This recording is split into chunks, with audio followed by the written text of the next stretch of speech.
시청자 여러분 안녕하십니까. 10월 24일 아침 고영신의 시사논평 전해드리겠습니다.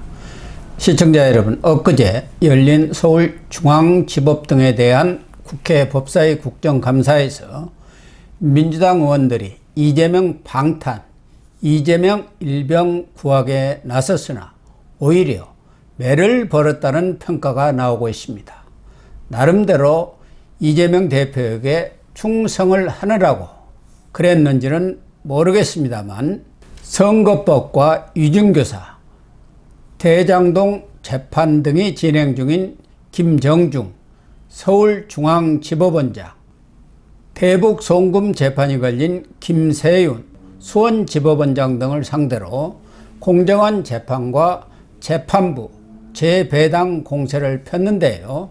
법원장들이 정치권의 과도한 재판 개입에 단호한 입장을 표명하고 나서 1심 선고를 앞둔 이재명 대표 입장에서는 마른 하늘에 날벼락을 맞은 꼴이 되었습니다. 공연히 잠자는 호랑이 코털을 건드린 셈입니다. 우선 두 개 사건에 대한 11월 선고를 앞둔 김정중 중앙지법원장을 상대로 민주당 의원들은 무죄를 선고해야 한다는 취지의 주장을 폈는데요. 장경태 의원은 검찰이 허술하고 조작된 증거와 진술을 바탕으로 억지 주장을 펴면서 무리한 기소를 했다고 검찰을 성토하면서 검찰이 법원을 기만하려 한다고 강변을 했습니다.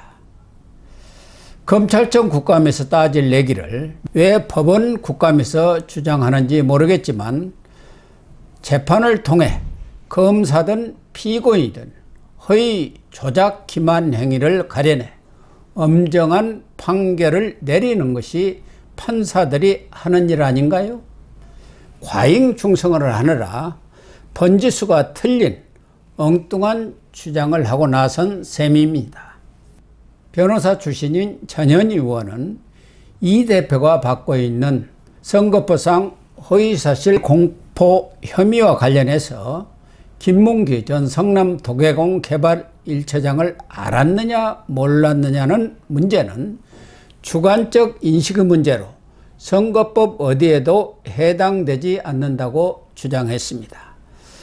그러면서 사실관계가 명백한 국토부 협박 발언에 대해서는 언급을 회피했습니다. 또 강주고검장 출신 박균택 의원은 검사 70명을 동원해 탈탈 털어서 정치적 희생양을 만들려 한다고 목소리를 높였고, 김용민 의원은 김건희 여사도 통정매매를 한 것이 맞다고 검사들도 인정했다면서, 그렇다면 김 여사도 권오수, 이종호 일당 등과 공범관계로 볼 수 있지 않느냐고 따졌는데요. 기승전 김건희라고 하지만 법원장에게 해야 할 질문인지 서울중앙지검장에게 해야 할 질문인지도 구분 못하는 한심한 행태가 아닐 수 없습니다. 법원을 상대로 한 국감에서는 재판 지연이나 사법 방해 방지책, 판사 인력 부족 해소책 등을 심도 있게 논의하고 대책 마련을 촉구하는 것이 정상이 아니겠습니까? 그런데도 엉뚱한 정치 공세가 계속되자 김 중앙지법원장은 이재명 재판은 담당 재판부가 권력이나 여론의 영향을 받지 않고 오직 법리와 증거에 따라서 공정하게 판결을 할 것이다. 사건 당사자나 이해관계인 그리고 국민들도 법원을 믿고 존중해 주기 바란다는 단호한 입장을 밝혔습니다.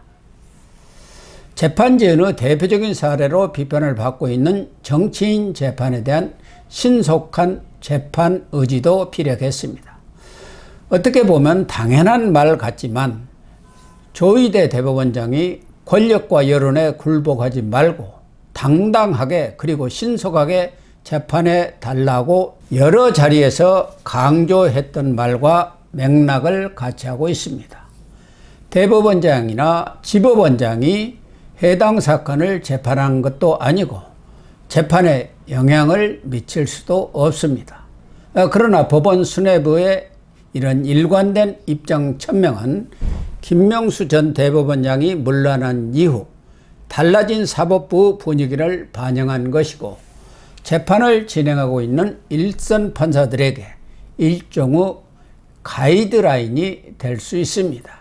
그런 점에서 이 대표가 의혹을 받고 있는 판사 로비, 재판 거래와 같은 추악한 불법 행위가 발붙일 수 없다는 것이 명백해졌고 의회 권력을 바탕으로 사법부에 대한 직간접적 압박도 통하지 않는다는 것을 대변한 것입니다. 특히 윤준 서울고법원장은 최근 이재명 재판과 관련해서 담당 판사들에게 문자 폭탄을 보내거나 탄핵 서명 운동 등과 같은 사법부에 대한 정치적 압박 사태에 대해서 법원을 믿지 못하고 자꾸 이런저런 압력으로 비칠 수 있는 행동을 하면 누가 법관을 할 생각을 하겠는가? 법관 입장에서 상당히 비감한 생각이 든다. 법원을 믿고 조용히 기다려 주시면 우리나라 전체가 한 단계 더 민주주의로 나아갈 수 있을 것이라고 강조했는데요. 100번 지당한 말씀입니다. 대쪽 판사로 유명한 윤관 전 대법원장의 아들다운 강골 정통 판사의 면목을 유감없이 보여준 발언이자 이재명 방탄의 극성을 떨고 있는 개딸들에게 보내는 추노만 경고로도 읽힙니다. 정천래 위원장을 비롯한 민주당 의원들은 또 김세윤 수원지법원장을 상대로 이재명 재판을 맡고 있는 신진우 재판부 교체를 강력히 촉구하고 나섰는데요. 이미 재판부를 서울로 이송해달라는 청구도 대법원에서 기각이 됐고 재판부 변경 요청도 거부가 되었는데도 불구하고 집요하게 재판부 변경을 거론하는 이유가 무엇일까요? 한마디로 재판장을 맡고 있는 강골 판사, 신진우 부장판사가 너무 무섭기 때문입니다.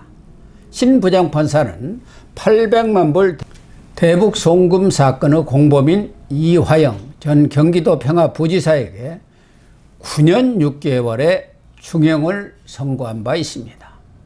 이 전 부지사는 현재 항소심 재판도 마무리 단계에 접어들면서 오는 31일 결심 공판을 하면은 11월 말이나 늦어도 12월 초에는 항소심 선고가 나옵니다.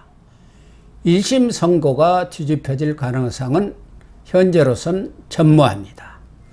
그렇게 되면 대북 송금 사건의 주범이나 다름없는 이재명 대표는 재판 한번 제대로 해보지 못하고 사실상 유죄 선고를 받은 것이나 다름이 없습니다. 신진우 부장판사가 이화영에 대한 1심 재판을 했기 때문에 사건 내용을 훤히 꿰뚫고 있는 데다 이화영이 쌍방울에 부탁해서 이재명 방북비 등을 대납시켰고 이런 사실을 이 전 부지사가 이 대표에게 보고했다는 것을 인정을 해서 중형을 선고한 것입니다. 또한 신 부장판사는 1심 재판은 항소심의 결론을 존중할 수밖에 없기 때문에 항소심 선고가 나오면 중복되는 내용은 1심 재판 심리에서 제외시켜서 신속하고 효율적인 재판을 진행하겠다고 선언했습니다. 대북 송금 사건에 관한 이화영 재판이나 이재명 재판이 다를 게 뭐가 있겠습니까? 이화영 변호인 김광민 변호사가 이화영이 유죄면 이재명도 유죄라고 말하지 않았습니까? 이재명으로서는 발등에 불이 떨어진 꼴입니다.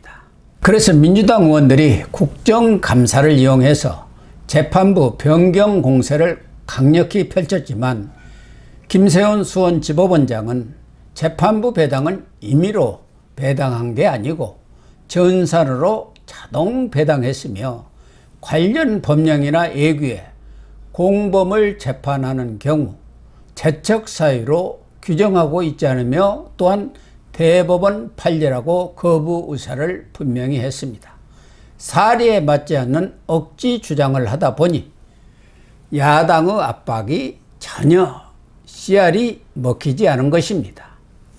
이제 이재명 대표는 법원장들이 이구동성으로 말한 것처럼 자신이 저지른 죄에 상응하는 사필 규정의 심판이 내려질 것으로 믿고 조용히 법원의 판결을 기다리는 것이 마지막 도리일 것 같습니다. 자충수가 될 발버둥을 칠수록 판사들의 자존심과 심기를 건드려서 죄가 무거워질 뿐입니다. 시사는 병 마치겠습니다. 시청해 주셔서 감사합니다.